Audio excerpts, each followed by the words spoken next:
6 octobre 1981, il est 12h45.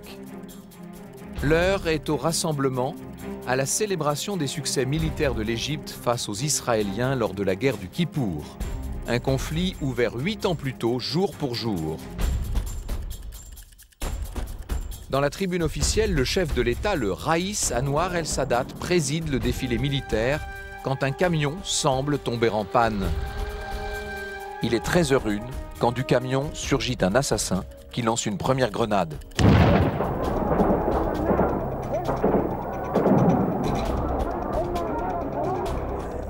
Il s'est approché de nous tout en mettant sa main dans sa veste et a sorti des grenades qu'il a lancées sur nous. Et là, le monde a changé. Aussitôt, 3 complices tirent à l'arme automatique. Panique indescriptible, on voit s'effondrer le président égyptien. Oui, Sadat est touché. Les enfants ont commencé à crier. Je les ai pris avec moi. J'étais dans un état second. Je vivais un cauchemar, un vrai cauchemar. L'un des assassins hurle « J'ai tué le pharaon! J'ai tué le pharaon !»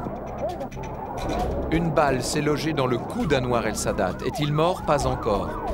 Dans l'affolement général, on l'évacue vers l'hôpital militaire du Caire. La tribune, dévastée, sanglante, ressemble à un champ de bataille. Sa femme et ses petits-enfants, présents au défilé, ont tout vu. Ce 6 octobre 1981, à la télévision, l'Égypte entière a pu voir l'attentat commis contre son président. Des images qui bientôt heurteront le monde entier. La fusillade a duré 45 secondes. Elle provoque partout une intense émotion. À l'échelle de la planète, Sadat n'était bien sûr pas aussi populaire que le président Kennedy, assassiné à Dallas 18 ans plus tôt, mais il était presque aussi connu que lui. Eh bien, dites-vous que ce sont les mêmes questions qui se posent. Qui a tué Sadat? Pourquoi? Pour le compte de qui? Autant d'interrogations qui nous amènent à remonter juste 11 ans en arrière.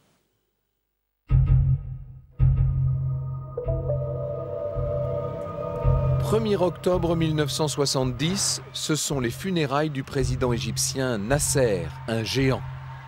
Nasser s'était imposé comme le leader du monde arabe, même s'il avait perdu en 1967 la guerre contre Israël.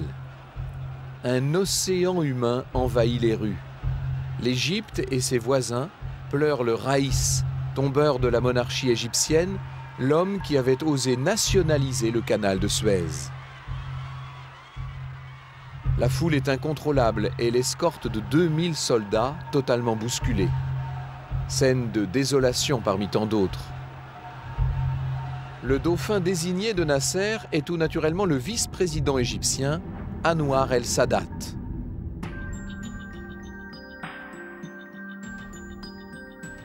Qui est donc cet homme? De la vie générale, un homme de l'ombre, sans envergure et sans vision.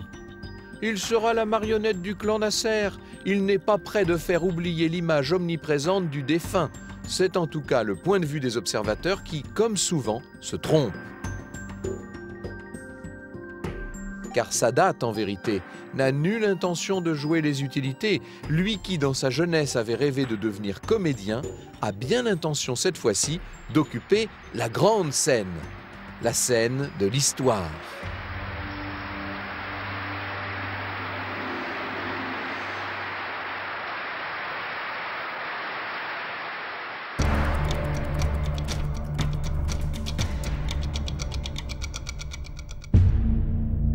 Son épouse, Jihan, a assisté à l'ascension de cet homme avec lequel elle devait partager plus de 30 ans.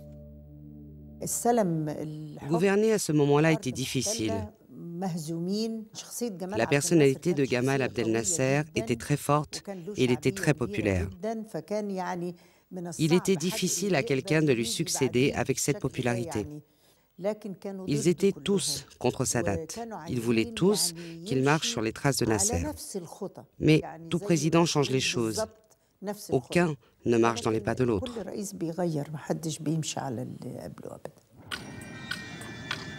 Sadat se veut l'homme du contre-pied. L'ancien président s'appuyait sur l'URSS, le nouveau renvoie les conseillers soviétiques et se rapproche des Américains. L'ancien défendait à tout craint la laïcité, le nouveau s'affiche au contraire en président très croyant. La montre de Sadat indique la direction de la Mecque. À la télévision, on le voit priant chaque vendredi dans une mosquée différente. Mais surtout, Sadat autorise les groupes religieux sur les campus, les Gammat Islameya. On y apprend aussi bien le Coran que les techniques de prosélytisme, sinon de combat. Pour mener sa politique anticommuniste, Sadat a besoin d'eux. Il entend faire des principes de la charia une des sources primordiales de la législation, allant jusqu'à l'inscrire dans la nouvelle constitution. Un homme a fait partie de ces associations islamiques dès leur création. Il a même été l'un de leurs prédicateurs. Aujourd'hui avocat du successeur de Ben Laden à la tête d'Al-Qaïda, Montasser al-Zayat se souvient de la délicate arrivée au pouvoir du président Sadat. Il voulait se débarrasser d'Abdel Nasser, de ses hommes et de son héritage. Il voulait des hommes qui soient avec lui, qui le soutiennent. La meilleure stratégie était donc le mouvement islamiste. Il a libéré des prisons certains membres des frères musulmans et leur a donné une liberté de mouvement. Son charisme ne s'était pas affirmé jusqu'à ce moment. Il y avait une méfiance envers lui.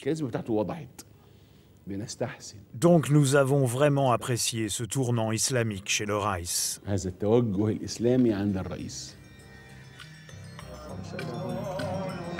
Mais en courtisant les islamistes, Sadat sait-il qu'il est en train de jouer avec le feu? « 6 octobre 1973. Celui que l'on disait terne et falot s'affirme. Sadat a bien l'intention de faire oublier l'échec de Nasser contre l'ennemi de toujours, Israël. Il déclare la guerre à l'État hébreu. Son but, récupérer les territoires perdus en 1967. La guerre du Kippour est lancée. Sadat, fier de ses origines paysannes, connaît le prix de la terre. Il est particulièrement attentif au cas du Sinaï. Pour attaquer, il a choisi le 6 octobre, jour de la fête juive du Kippour. À 14 h, le canal de Suez est franchi. En l'espace de quelques heures, les Égyptiens positionnent 100 000 hommes sur l'autre rive, sous l'objectif de caméras tournant pour la postérité.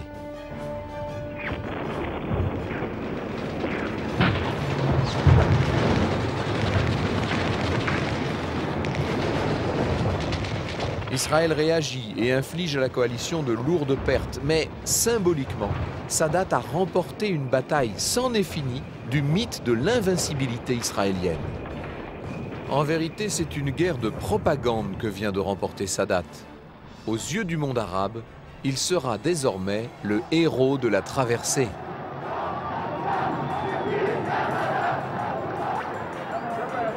Le butin de guerre est exposé dans les rues du Caire. Le drapeau israélien est piétiné et déjà, l'on décroche les vieux portraits de Nasser.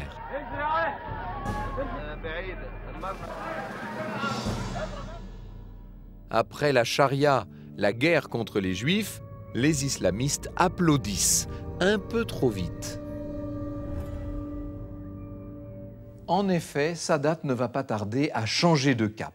À l'issue de la guerre du Kippour, l'Égypte est loin d'avoir reconquis tout le terrain perdu et son chef, plus que jamais, rêve de récupérer le Sinaï. Du reste, à Tel Aviv, on a compris où se situait l'ennemi.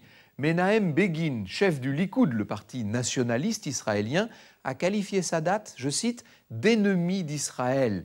Eh bien, c'est ce parti et c'est cet homme qui arrive au pouvoir en juin 1977. Vous vous dites que les hostilités vont reprendre, que Sadat lui-même redoutait l'arrivée de Begin au pouvoir, qu'on est au bord d'une troisième guerre entre Israël et les États arabes. Eh bien, pas du tout. Sadat surprend tout le monde dans le discours qu'il prononce devant l'Assemblée du peuple égyptien. 9 novembre 1977. L'Assemblée est donc réunie au Caire. Ce jour-là, le président de l'Organisation de libération de la Palestine, Yasser Arafat, est l'invité d'honneur de la séance parlementaire.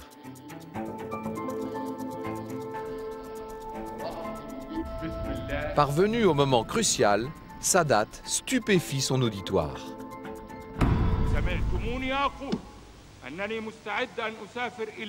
Je suis prêt à aller jusqu'aux confins de la terre. Si cela peut empêcher qu'un seul soldat, un seul officier parmi mes fils, soit tué ou simplement blessé. Je le répète, je suis prêt à aller au bout du monde.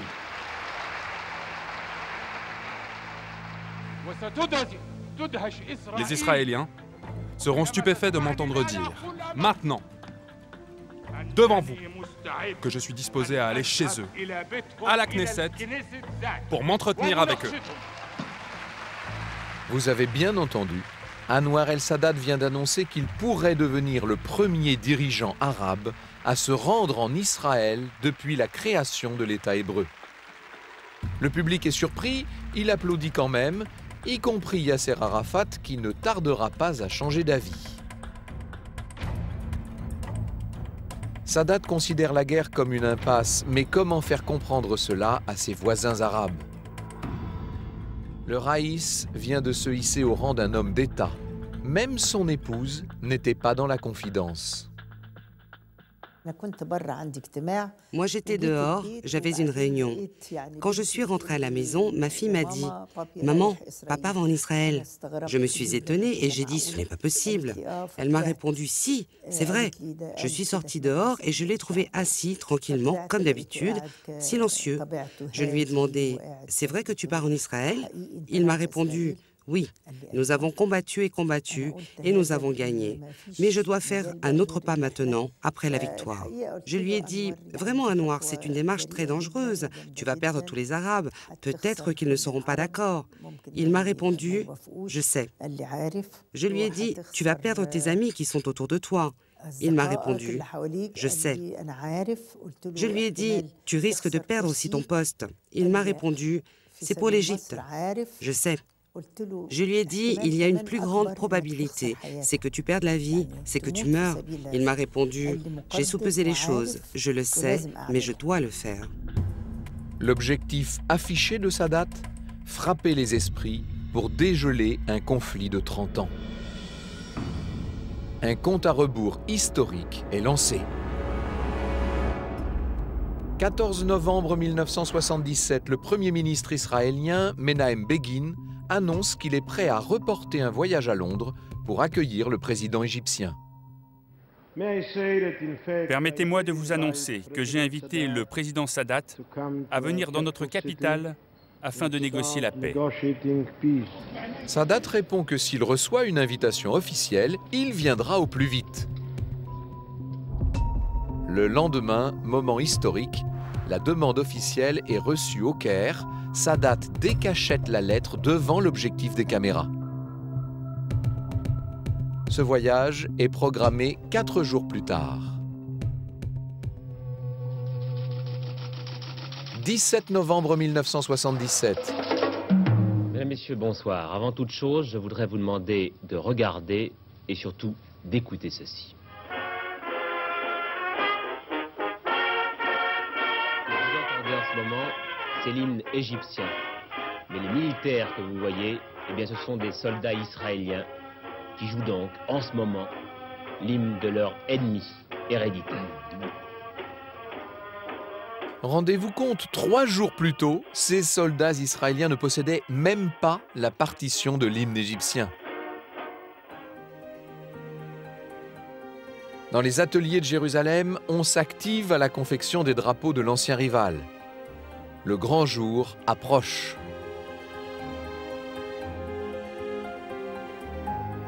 « 18 novembre, la délégation égyptienne chargée de la sécurité reçoit un accueil triomphal. Il y avait foule autour de l'avion. Tous les employés de l'aéroport Ben Gurion voulaient voir ce moment historique où le chef de cabinet du président Sadat allait serrer la main du chef de cabinet de M. Begin. C'est la première fois que je vois un avion égyptien. La première fois. Ça, c'est un miracle. Ça, c'est un miracle pour tous les Juifs israéliens. C'est un rêve, un vrai rêve. Je ne m'attendais pas du tout. Personne n'y croit encore.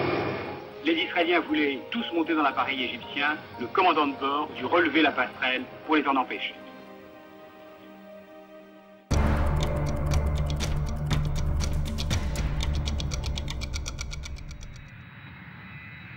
19 novembre, 19h30 à l'aéroport du Caire. Le grand jour est arrivé. L'avion d'Anwar el-Sadat décolle, emmenant un pharaon serein, comme il l'affirme dans cette étonnante interview réalisée à bord. Mr. President, there's, as you know, been a lot of rather harsh criticism from the rest of the Arab world. How do you feel about that criticism? Nothing at all. Just like you are seeing me now. Quite calm and quite happy.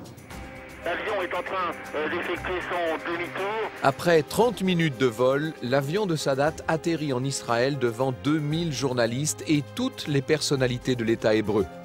Le premier pas du président égyptien en Terre Sainte est presque aussi attendu que celui d'Armstrong sur la Lune.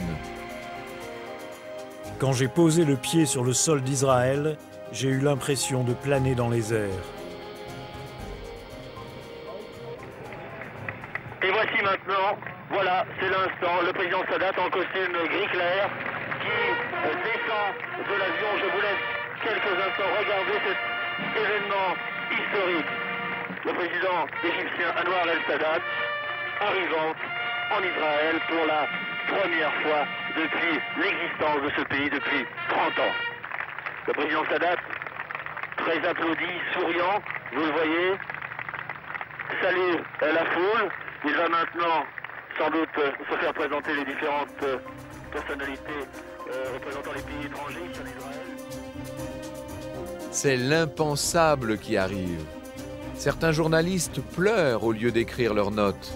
La presse britannique écrit « L'homme qui prend de tels risques est candidat à la fois au prix Nobel et au bal d'un terroriste. » Une prémonition qui s'accomplira en 2 temps.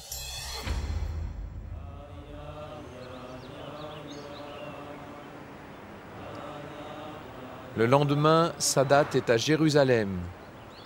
Il fait ses dévotions à la mosquée Al-Aqsa, dont il a fait ouvrir grand les portes au public.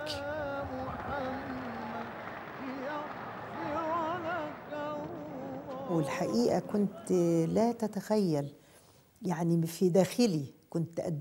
ne pouvez pas imaginer comment j'étais à l'intérieur de moi-même. J'étais déchirée. Je savais que ça allait être un voyage difficile.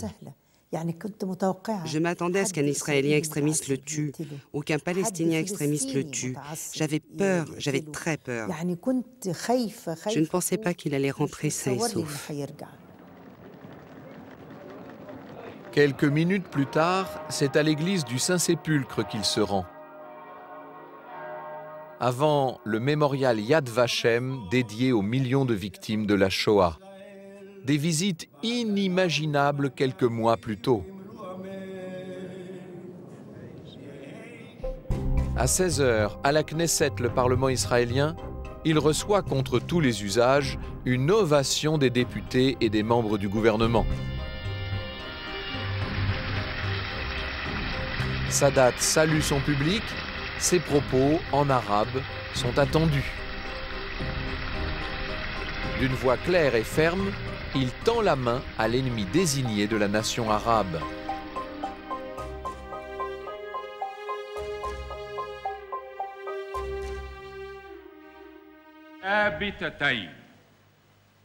Aujourd'hui, je suis venu vers vous d'un pas ferme pour que nous puissions édifier une vie nouvelle et établir la paix. La paix n'inclut pas la faiblesse, et sur le fond, Sadat ne lâche rien.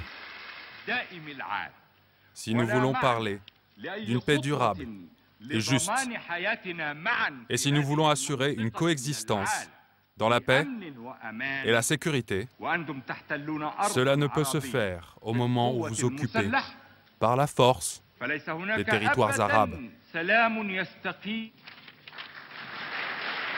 Ce qu'applaudissent les députés israéliens, c'est plus le courage de la démarche que le discours lui-même. Un courage que le Premier ministre Begin ne va pas tarder à saluer. Je le cite, « Sadat a osé parcourir la distance presque infinie entre le Caire et Jérusalem. » Il ne va pas jusqu'à évoquer l'évacuation des territoires ou les droits des Palestiniens, la paix n'est pas encore acquise.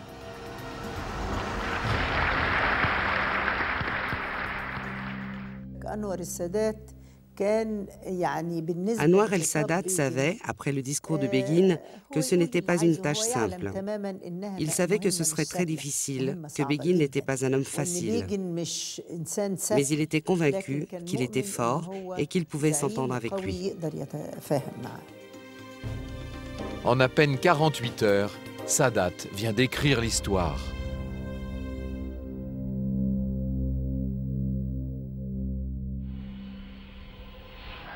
« 21 novembre, le Raïs est de retour au Caire. Il reçoit un accueil chaleureux. Le héros de la traversée est devenu héros de la paix. »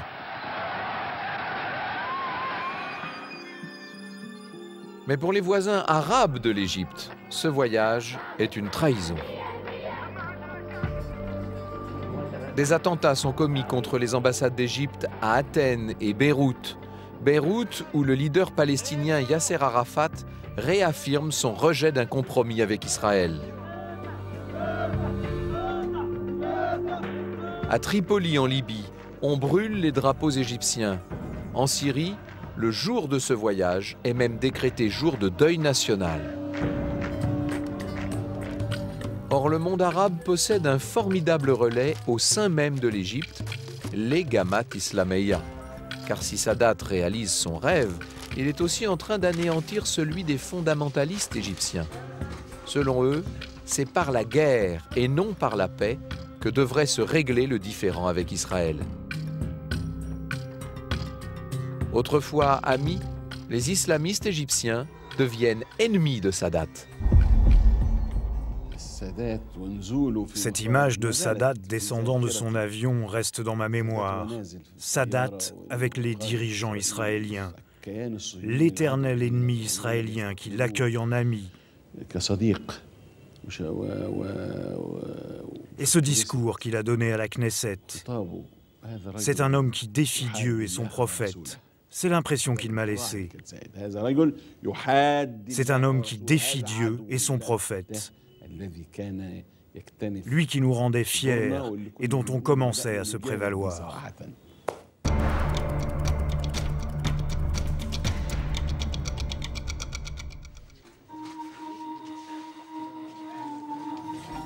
Dès lors, en Égypte, on assiste à une véritable montée en puissance des Gammat Islamiyya et autres mouvements clandestins.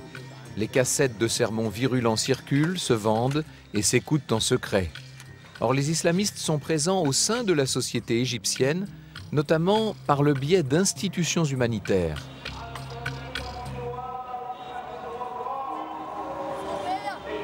Les universités, quant à elles, sont désormais sous le contrôle des Gammat Islamiyya, qui organisent une marche dans le village natal de Sadat pour demander au président de faire appliquer la charia. Tout ce qui contrarie les bonnes mœurs est réprimé dans la violence par les fanatiques.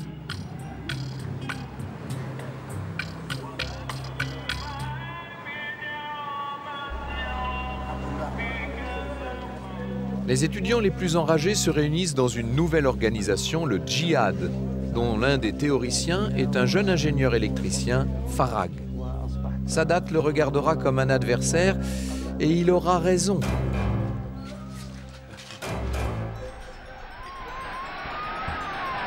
Malgré cela, le président égyptien exulte. Il est fier, fier de ce qu'il vient d'accomplir. Sadat est persuadé d'avoir franchi, je cite, cette barrière psychologique qui constitue plus de 70% du conflit. Mais à quel prix ?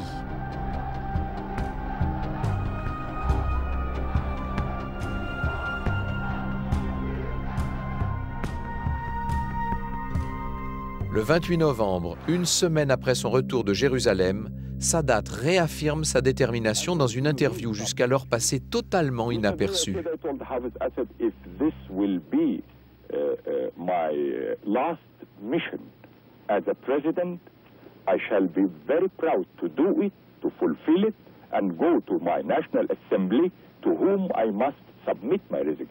Certes, Sadat se montre déterminé, mais sans le vouloir, il va se révéler très préoccupé. Écoutez bien. be sure that I have the courage to go to my assembly and say I have been proved wrong. Here is my assassination, my resignation. Le président égyptien vient de commettre un terrible lapsus. And say I have been proved wrong. Here is my assassination, my resignation. L'assassinat, Sadat y pense. Au Caire, la tension monte. Les islamistes s'organisent. Ils voient bien que les Israéliens n'ont pas l'intention d'abandonner la totalité du Sinaï. Alors, Sadat joue son joker, la carte américaine. Il faut dire que Washington fournit à l'Égypte de l'armement et des instructeurs militaires. Et bien, comme par hasard, le président Jimmy Carter entre dans la partie et se propose comme arbitre. Il convie le président égyptien et le premier ministre israélien dans sa résidence de Camp David afin de négocier la paix. Oh, cela va demander 2 semaines de travail à huis clos. Dans l'accord obtenu, les intérêts de l'Égypte sont défendus. Ceux des Palestiniens et des pays arabes nettement moins. Le 17 septembre 1978, une date pour l'histoire, on signe à Washington les accords de Camp David. C'est la première étape vers un traité de paix. Sourire en Amérique, grincement de dents au Proche-Orient.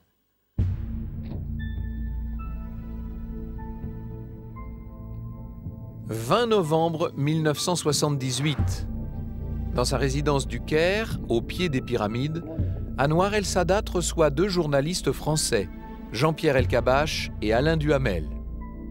Pour ce dernier, c'est la première rencontre avec le président égyptien. Je ne sais pas combien j'ai pu faire d'interviews dans ma vie. C'est sûrement une des 3 ou 4 qui m'ont remarqué le plus. Ça, sans l'ombre d'un doute. Parce que on avait le sentiment qu'on rencontrait quelqu'un qui, en tout cas, s'était conduit au moins une fois dans sa vie comme un grand homme. Il y a très peu de gens qui peuvent dire ça, très peu de chefs d'État. Après 40 minutes d'entretien, le journaliste se décide à poser une question qui le taraudait depuis le voyage de Sadat en Israël.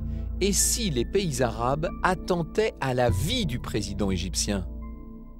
Ça n'était pas forcément la question la plus facile à poser. C'est pas très confortable quand on est en face de lui. Lui demander en substance s'il ne craint pas pour sa vie, c'est pas la chose la plus agréable, évidemment. Et vous ne craignez pas qu'ils organisent des attentats physiques contre votre vie personnelle? Je n'exclus nullement cette possibilité, parce qu'ils ont peur de la démocratie, ils ont peur que cette démocratie ne pénètre chez eux, donc je n'exclus pas cette éventualité. Je crois que dans sa réponse, d'abord, il a voulu nous montrer qu'il n'avait pas peur. On était très près de l'un de l'autre, hein, donc on voyait vraiment le regard et la moindre réaction sur le visage. Face à la menace, c'est un Sadat étonnamment philosophe qui s'exprime. J'ai la foi. Personne ne me volera une journée de ma vie avant que mon heure ne sonne. C'est une réponse de croyant.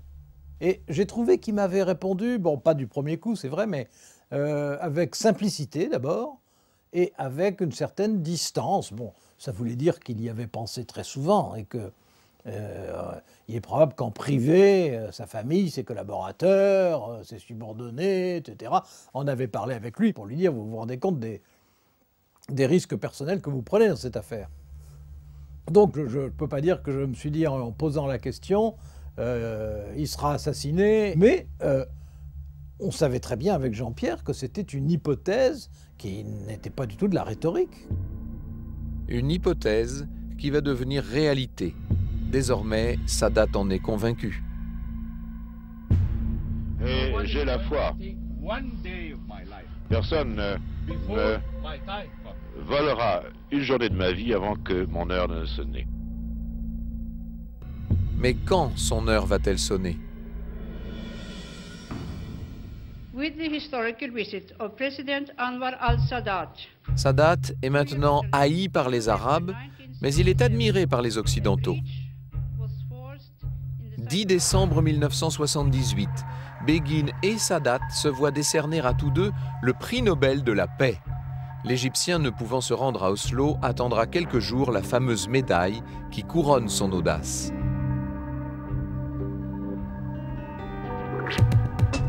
Mais l'admiration des Occidentaux n'a d'égal que la colère des Orientaux. Ce que les voisins arabes ont le plus de mal à accepter, c'est cette paix séparée entre l'Égypte et Israël. L'Égypte, désolidarisée du monde arabe, est mise au banc des accusés. Au nom des Palestiniens, Yasser Arafat s'insurge. Parmi vous aujourd'hui, je veux dire non au changement, non à la trahison, non à la capitulation, non à l'agenouillement. Et oui au défi, oui au challenge, et oui à la poursuite de la lutte.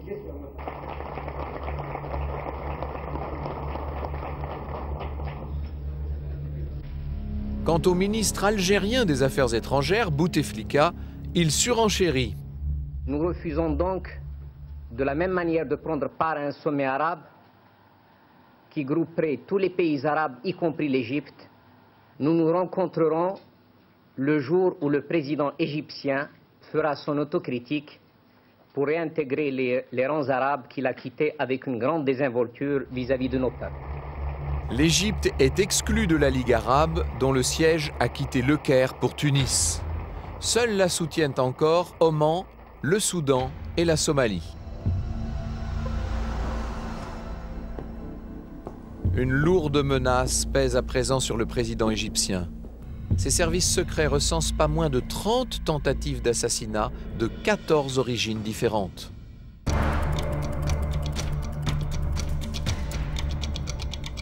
Je lui ai conseillé de porter un gilet pare-balles, mais il refusait toujours. Il me disait « Dieu me protège. Si on me tire des balles dans la tête, tu vas me faire porter un gilet pare-balles sur la tête ?» Il n'aimait pas le porter. Il ne voulait jamais le porter. Or, à l'intérieur même de l'Égypte, les opposants les plus acharnés ont les yeux rivés sur l'Iran. Ils se sentent encouragés par les succès de la révolution populaire de 1979. Des Gamat Islamiyya au djihad, tous les mouvements islamistes égyptiens envient les chiites de Téhéran et leur nouvelle république soumise à la charia.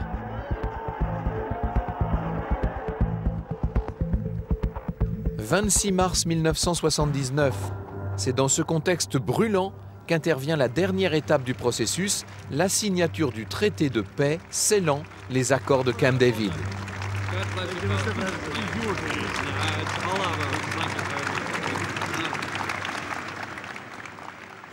Dear friends, this is certainly one of the happiest moments in my life.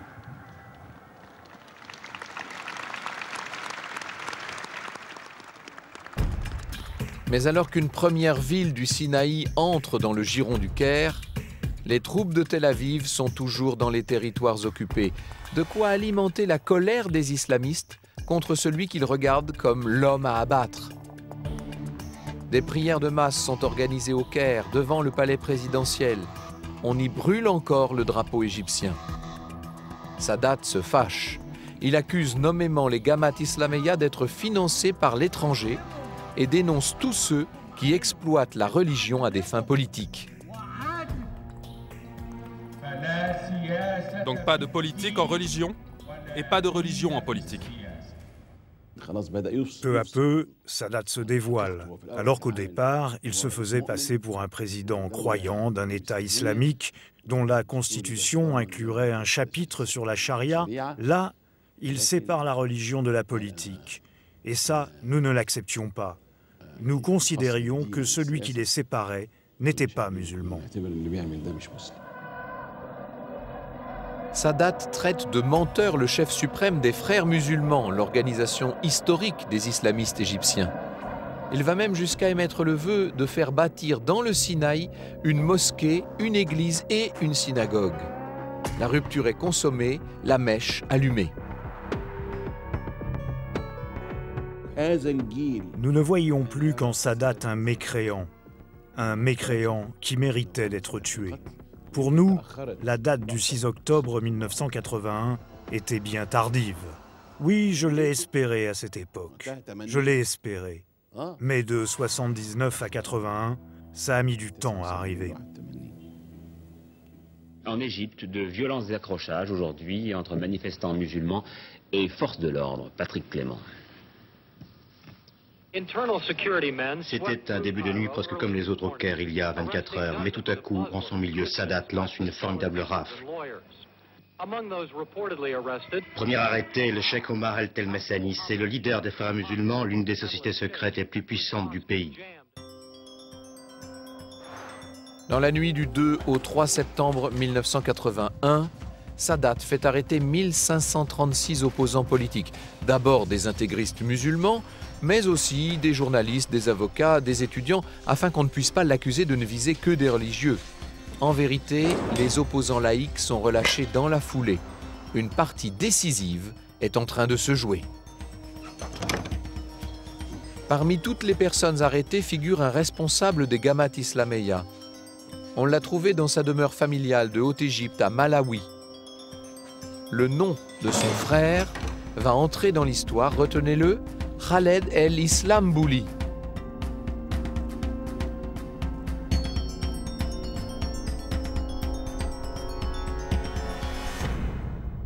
Cet Islambouli a été élevé dans la foi musulmane avec ses 5 frères et sœurs, dans la foi mais pas dans l'intégrisme. Il a rêvé de devenir pilote de l'air, seulement il a été recalé au concours et il a dû se contenter de l'artillerie. Il sortira quand même diplômé de l'académie militaire avec mention. Ce 3 septembre 81, c'est un Islambouli radicalisé qui écrit dans son journal « La plus grande récompense pour un croyant, c'est de tuer ou d'être tué au nom de Dieu ». Près de 2 semaines plus tard, à la radio, Sadat prend longuement la parole. Il doit justifier sa grande rafle. Le raïs conspue tout le monde, journalistes, opposants politiques, islamistes. Il compare les femmes voilées à des tantes noires et va jusqu'à se féliciter, je cite, d'avoir jeté en prison comme un chien l'un des prédicateurs les plus influents d'Égypte. Cette fois, le drame est en train de se nouer. 23 septembre 81. Un visiteur a rendez-vous avec le président égyptien, c'est Jacques Attali. Le conseiller du nouveau président français, François Mitterrand, sera la dernière personnalité étrangère à être reçue par Sadat. Il découvre un homme inquiet. Je suis arrivé au Caire la veille, j'ai dîné avec Boutros Ghali, que je ne connaissais pas encore, qui m'a invité à dîner chez lui. Et on fait le tour de la situation qui était extrêmement tendue. Il y avait une mauvaise ambiance au Caire, on sentait que les choses étaient très tendues. Il m'a même dit, je ne suis pas sûr que vous allez voir le président parce qu'il est isolé, etc. Finalement, je l'ai vu le lendemain à sa résidence du barrage. On a entendu passer des avions. On a dit, ça c'est la répétition d'un défilé militaire qui va avoir lieu dans quelques jours. Et on a continué la conversation sur le Moyen-Orient. Il m'a expliqué qu'en matière de droits de l'homme, il était en train de libérer la plupart des prisonniers politiques, sauf certains. Par certains, il faut entendre les islamistes.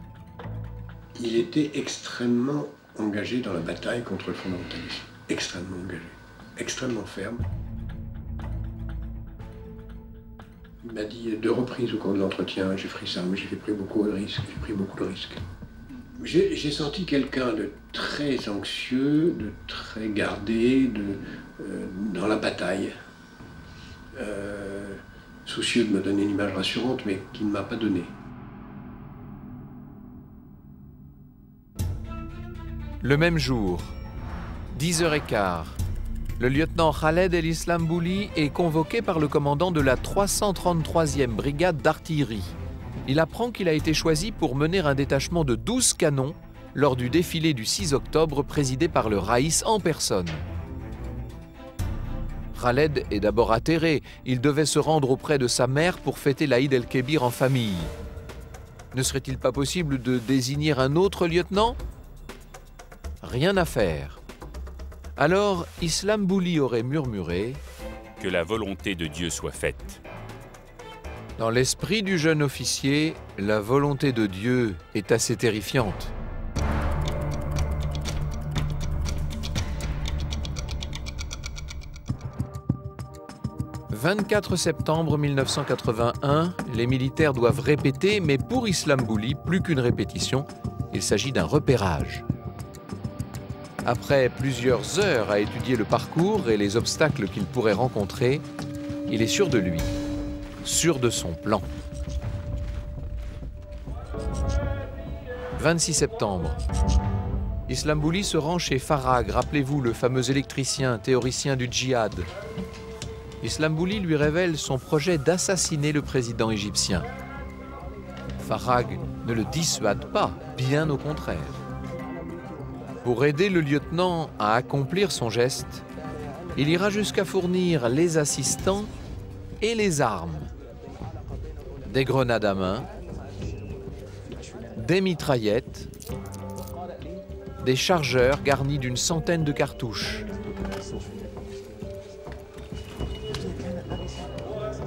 On va jusqu'à prêter serment sur le Coran. Dès lors, Khaled el-Islambouli met son plan à exécution. Il lui faut avant tout remplacer les 3 hommes qui doivent défiler à ses côtés dans le camion militaire. Pour écarter les soldats officiels, le lieutenant fait ingérer à ses 3 subordonnés un puissant laxatif et il les dote d'un certificat médical. La voie est désormais libre pour ses complices.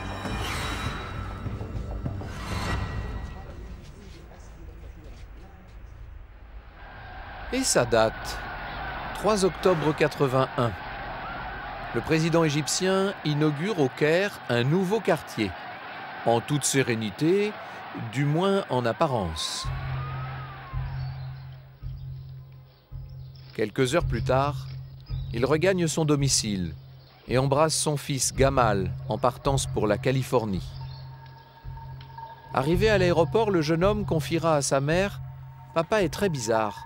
Il m'a souri ce matin en disant « Ne reste pas trop longtemps en Amérique, reviens vite. Prends soin de ta mère et occupe-toi de tes sœurs. » Ce soir-là, Islambouli passe la nuit chez sa sœur Anissa à Héliopolis, un quartier du Caire.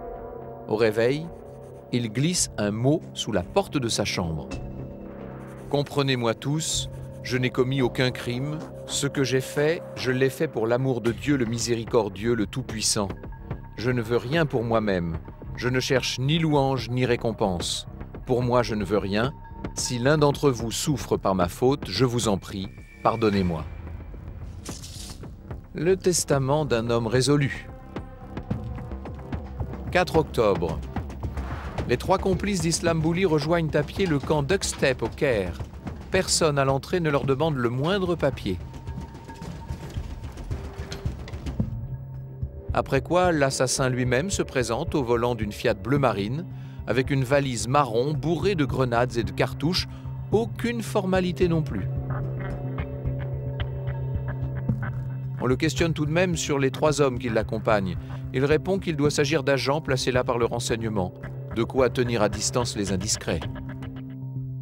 Montasser al-Zayat nous révèle aujourd'hui que dès ce jour, dès le 4 octobre, il était au courant du jour de l'exécution de Sadat.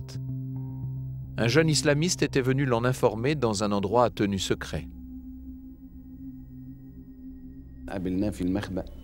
On s'est rencontrés à la cachette et il nous a dit qu'il avait des informations sur l'assassinat qui surviendrait le 6 octobre.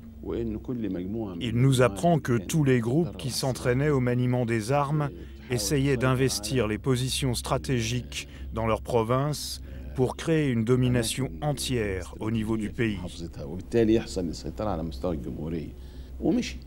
Il est reparti en disant que le code secret, ou plutôt le signe de ralliement, serait lorsque nous verrions l'assassinat de Sadat à la télé. Et Sadat, justement.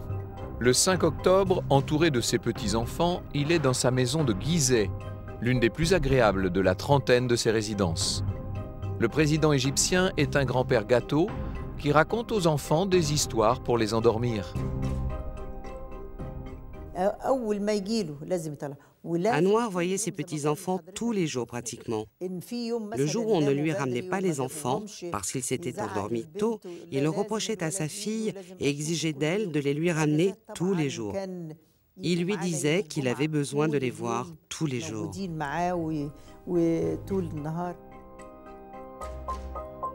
Il a passé l'après-midi au calme, lisant avec à ses côtés sa petite fille Yasmine. Puis il a, comme chaque jour ou presque, fait sa longue marche quotidienne. Enfin, après dîner, comme souvent, il est resté tout un moment à la fenêtre, l'air songeur, à inventer le conte du soir. Cela doit s'achever par une belle morale. 6 octobre 81, 3 heures du matin, Islambouli réveille son unité. Dans quelques heures, tous les hommes doivent être prêts à monter dans les camions pour rejoindre la Cité de la Victoire, où aura lieu le défilé. Khaled charge à balles réelles les 4 mitraillettes, et afin de les différencier des autres armes chargées à blanc, il noue à l'extrémité des canons un petit morceau de chiffon. 7 heures du matin, le président Sadat se réveille. Le cuisinier lui a servi, comme d'habitude, un verre de thé et une cuillère de miel.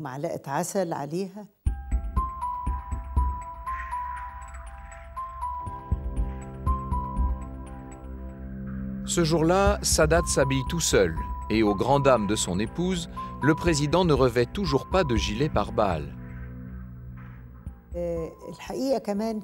Pour la première fois, Sadat a demandé à ce que son petit-fils Chérif l'accompagne. Je lui ai dit « Mais Chérif est trop petit ». Il m'a dit « Je veux qu'il regarde la parade pour qu'il se familiarise avec l'armée, et cela dès son plus jeune âge ».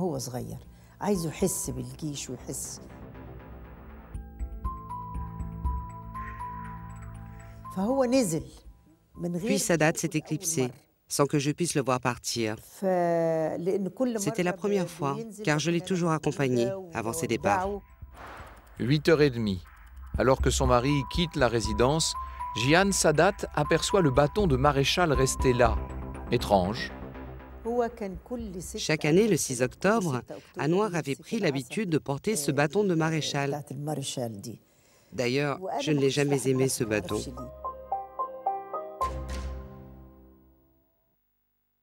Au même moment, les conjurés prennent les armes désignées par leurs petits morceaux de chiffon et montent dans le même camion que Khaled el-Islambouli. Celui-ci, assis à l'avant, demande au chauffeur d'aller lui chercher un sandwich et profite de son absence pour remplir sa casquette de grenades à main. Il glisse le tout sous son siège. Le convoi démarre pour rejoindre la Cité de la Victoire, à l'est de la capitale égyptienne. 9 heures, la garde rapprochée du président Sadat arrive sur les lieux du défilé. Pour Ahmed El-Fouli, l'un des gardes du corps de Sadat depuis la guerre du Kippour, commence une journée de travail ordinaire, ou presque.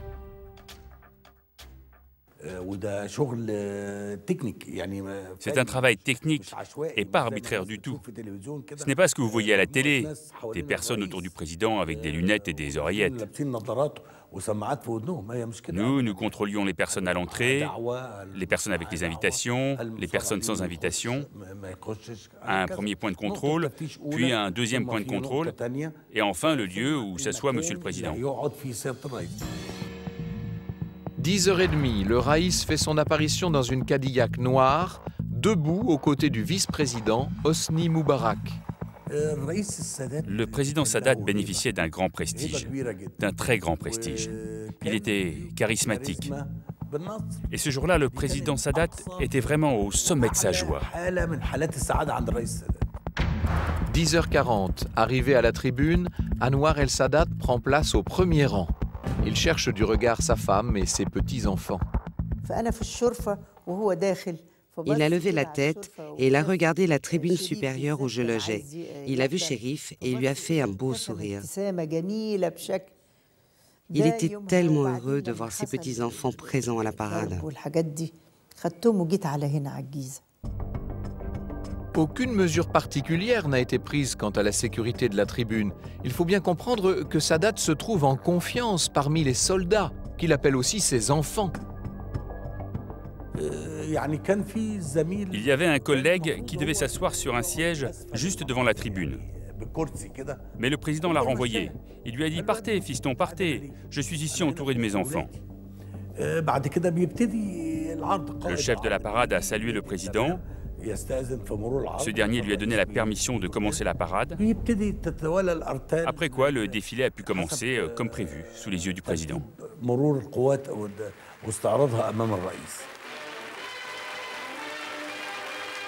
Midi. Après de longues minutes d'applaudissements, 10 000 hommes de troupes participent au défilé en souvenir des succès de la guerre du Kippour. Les forces spéciales égyptiennes sont en tête du cortège. Tous les autres corps militaires suivent. Les avions américains Phantom F-4 laissent bientôt place dans le ciel aux avions français Mirage.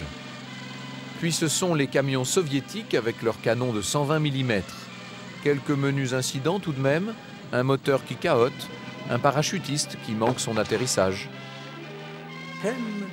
Certains véhicules sont tombés en panne.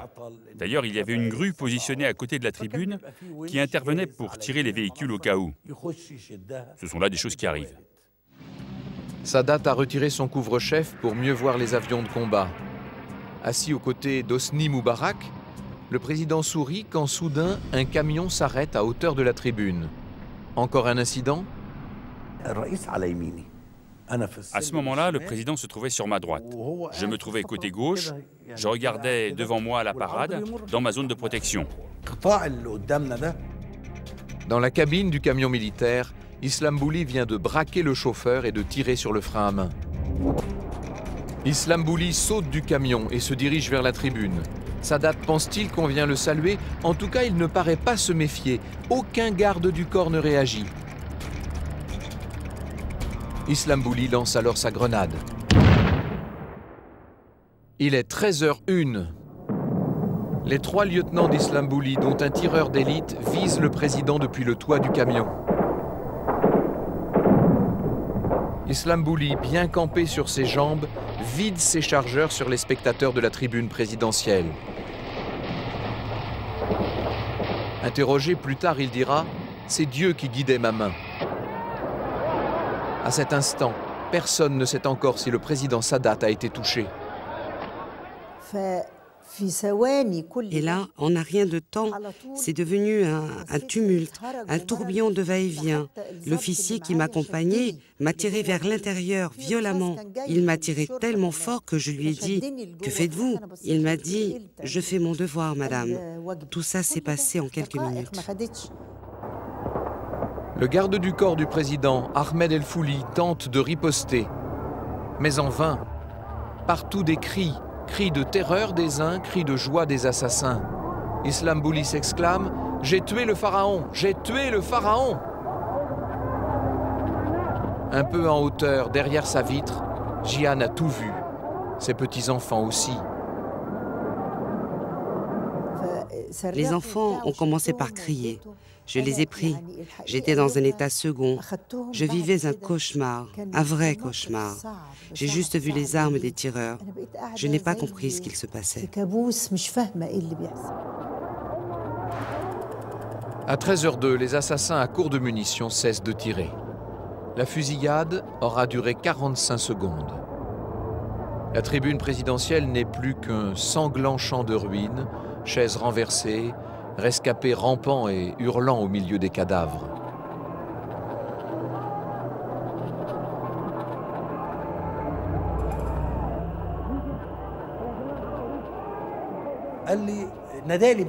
Et tout d'un coup, j'entends un de mes collègues m'appeler par mon nom, Fouli, Fouli.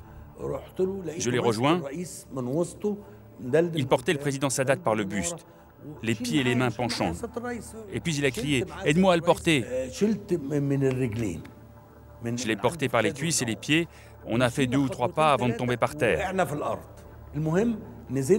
Je me suis relevé et j'ai pris le président dans mes bras. Je l'ai attrapé par le buste et j'ai retenu sa tête et son épaule. Le président crachait du sang de la bouche et du nez. Son sang giclait sur moi alors que je le portais dans mes bras. Je ne pensais plus à rien. Ni sentiment de peur, ni rien. Ma seule tâche était de porter le président et de l'évacuer d'ici. C'est tout. Au même instant, Jian, complètement paniquée, tente de retrouver son mari. J'ai couru vers la tribune pour voir ce qui se passait et là, tout était dévasté.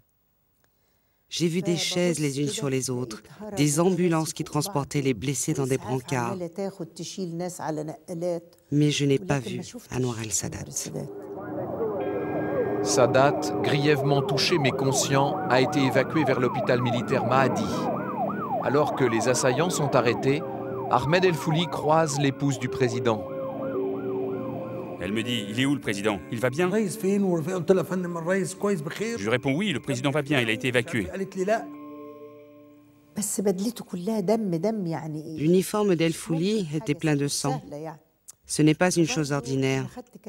Je suis passé outre les gardes et j'ai couru vers la voiture pour aller à l'hôpital. Quelques minutes plus tard, à l'hôpital militaire, c'est le silence régnant dans les couloirs qui renseigne Jihan Sadat sur l'état de son mari. Elle se confie alors au vice-président Moubarak. Je me suis levée de la salle d'attente et je me suis dirigée vers le bloc opératoire. Et là, j'ai vu dans le couloir le chirurgien en chef. Je lui dis « Monsieur, qu'est-ce que vous faites ici ?» Je l'imaginais au bloc et non pas dans les couloirs. Il m'a dit en pleurs « C'est trop dur. Je ne peux plus supporter. » Il était bouleversé. Par son attitude, j'ai tout de suite compris. J'ai retrouvé le vice-président Hosni Moubarak et je lui ai dit « À vous maintenant, monsieur, vous êtes le nouveau responsable du pays. » Il m'a demandé de passer devant lui. J'ai refusé en lui disant « Allez-y, vous, monsieur. D'abord, l'Égypte. Moi, je vous rejoindrai après. »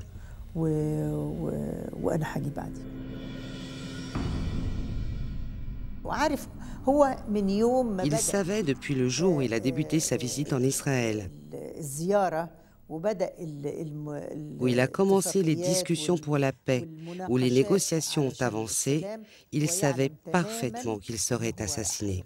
Il le savait parfaitement.